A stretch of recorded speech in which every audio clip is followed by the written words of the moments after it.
Selamat malam, perkenalkan kami dari kelompok 2 akan menjelaskan dan mempresentasikan terkait materi pendesainan struktur pengendalian manajemen. Sebelumnya, perkenalkan terlebih dahulu, saya Fitri Handayani Manihuruk, dan ada rekan saya Ruli Alifa dan Cindy Monica. Untuk yang pertama, pendesainan struktur pengendalian manajemen. Setiap organisasi memiliki tujuan yang hendak dicapai dalam suatu usaha merealisasikan tujuannya. Maka diperlukan sistem pengendalian manajemen yang baik untuk mencapai tujuan tersebut. Pengendalian manajemen meliputi beberapa aktivitas, yaitu perencanaan, koordinasi, komunikasi informasi, dan pengambilan keputusan. Adapun komponen struktur sistem perencanaan dan pengendalian manajemen dibagi menjadi tiga. Yang pertama, struktur organisasi. Untuk struktur organisasi adalah suatu susunan dan hubungan antara tiap bagian serta posisi yang ada pada suatu organisasi atau perusahaan dalam menjalankan kegiatan operasionalnya untuk mencapai tujuan yang diharapkan dan diinginkan. Untuk yang kedua, ada jaringan informasi. Jaringan informasi direncanakan untuk mengintegrasikan berbagai komponen yang membentuk organisasi dan berbagai organisasi ke dalam jaringan organisasi untuk memberikan layanan bernilai tambah kepada pelanggan. Teknologi informasi ini juga dapat menciptakan jaringan informasi yang memungkinkan peningkatan kualitas hubungan antara karyawan, antara manajemen dan karyawan, antara perusahaan dengan pemasok, dan mitra bisnis lainnya. Yang ketiga ada sistem penghargaan, yaitu suatu sistem untuk mendistribusikan penghargaan kepada karyawan suatu organisasi ketika sebuah perusahaan menggunakan organisasi hierarkis fungsional untuk memasuki lingkungan bisnis yang stabil. Penghargaan distribusikan kepada manajemen puncak yang menjalankan bisnis perusahaan. Untuk materi berikutnya akan dijelaskan oleh Cindy Monica.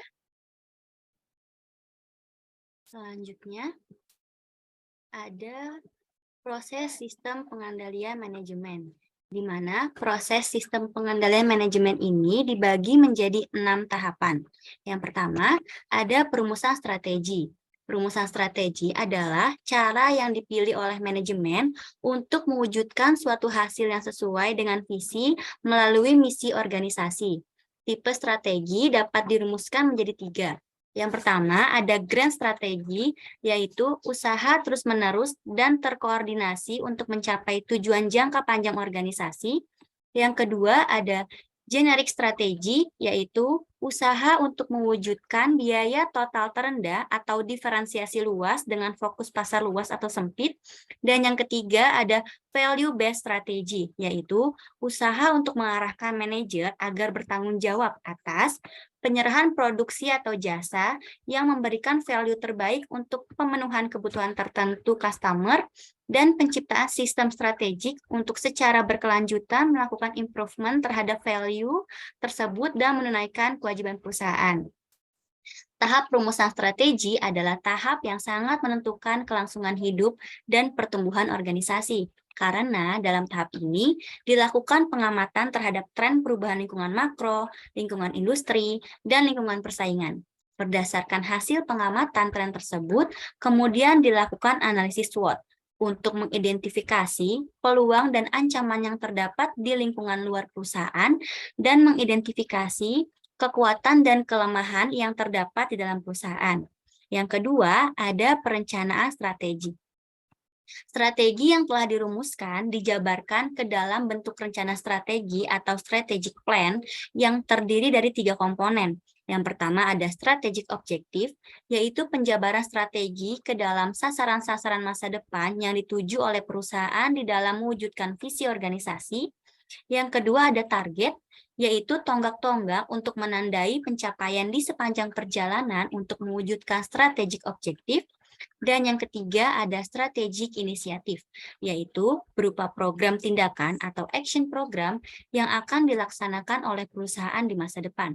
Setelah perusahaan merumuskan strategik pilihan untuk mewujudkan visi melalui misi organisasi, misi, visi, tujuan, keyakinan dasar, nilai dasar, dan strategi tersebut kemudian perlu untuk diimplementasikan. Yang ketiga, ada penyusunan program. Penyusunan program adalah proses penyusunan rencana laba jangka panjang untuk menjabarkan inisiatif strategik pilihan guna mewujudkan sasaran strategik. Sistem penyusunan program merupakan proses pembangunan hubungan sebab akibat antara rencana operasional dengan rencana keuangan. Yang keempat, ada penyusunan anggaran.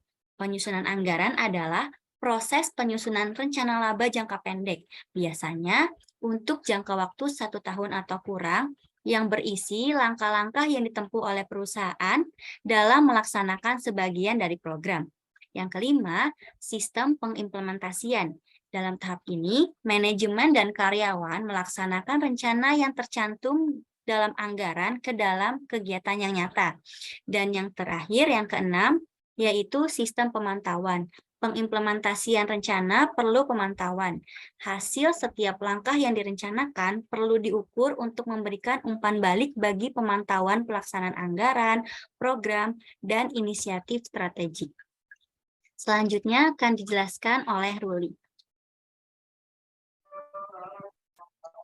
Selanjutnya ada managerial skill. Managerial skill ini terbagi menjadi 3, yaitu pertama ialah keterampilan dalam mengelola bisnis dan proses organisasional.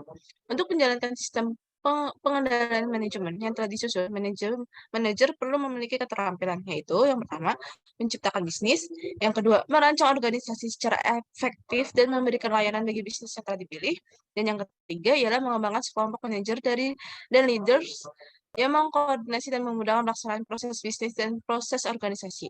Yang kedua, ada keterampilan dalam mengelola perubahan.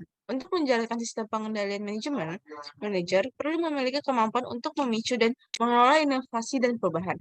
Oleh karena itu, lingkungan bisnis senantiasa mengalami perubahan dan globalisasi mengubah perubahan itu sendiri menjadi pesat, serentak, radikal, dan pervasif. Manajer harus memiliki kemampuan untuk melakukan trend, watching, dan envisioning. Kemampuan itu akan membantu manajer dalam melakukan perubahan secara proaktif. Manajer harus memiliki kompetensi dalam leadership sekaligus managership skill. Dan terakhir ada keterampilan dalam mengelola sisi bayangan organisasi. Selanjutnya, pendekatan fungsional hierarki. Menurut ajaran Division of Labor Administration, untuk menyelesaikan tugas dan tujuan tertentu, pekerjaan perlu dipecah ke dalam beberapa bagian yang lebih kecil dan terspesialisasi untuk mencapai produktivitas tinggi.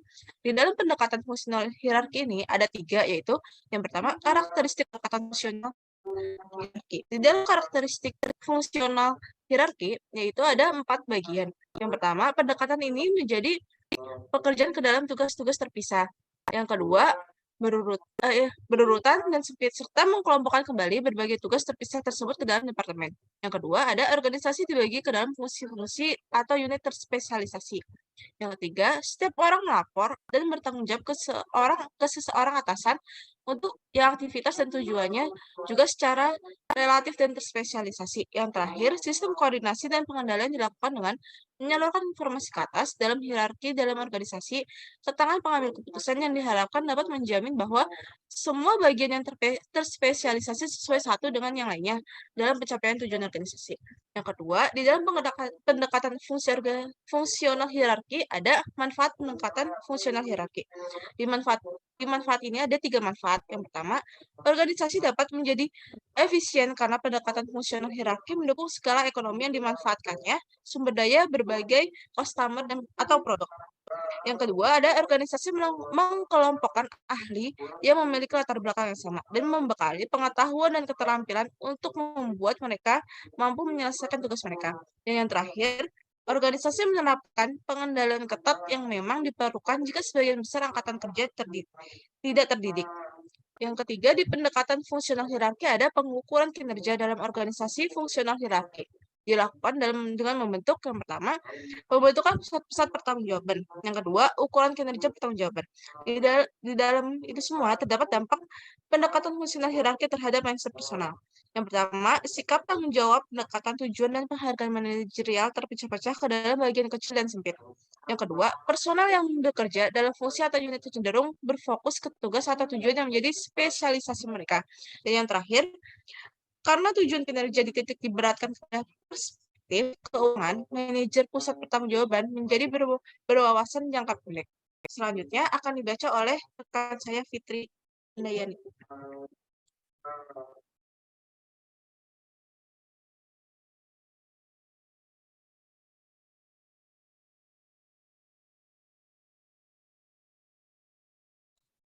Untuk yang selanjutnya ada kelemahan dalam pendekatan fungsional hierarkis. Yang pertama adalah pengendalian berlebihan, yang kedua ada pertanggungjawaban sempit, yang ketiga ada isolasi sosial, yang keempat ada hambatan komunikasi, dan yang kelima adanya kurangnya tanggung jawab lintas fungsional.